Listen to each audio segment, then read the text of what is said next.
வணக்கம்.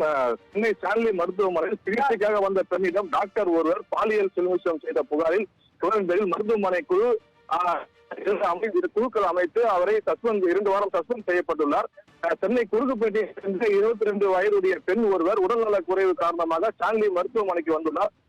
பரிசோதனை செய்த டாக்டர்கள் ஸ்கேன் செய்ய வேண்டும் என்று பரிந்துரை செய்துள்ளார். அந்த பெண் ஸ்கேன் எடுக்கும் அறைக்கு சென்றுள்ளார். ஸ்கேன் எடுக்கும் போது அங்கிருந்த முதுநிலை மருத்துவம் படிக்கும் பயிற்சி டாக்டர் கோகுல் என்பவர் அந்த பெண்ணிடம் பாலியல் சில்மிஷம் புகார் அளித்துள்ளார். புகாரின் விசாரணை நடத்தி வந்த ஸ்டான்லி மருத்துவமனை மருத்துவக்குழு விசாரணை நடத்தி வந்த கோகுலை 2 வாரம் சஸ்பெண்ட் செய்வதாக உத்தரவிட்டிருந்தது.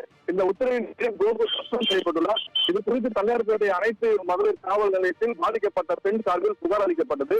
மருத்துவர் கோகுல் காவல் நிலையத்திற்கு அழைத்து வரப்பட்டு விசாரணை நடத்தி அவர் மீது வழக்குகள் பதிவு செய்யப்பட்டுள்ளதாக கூறப்படுகிறது.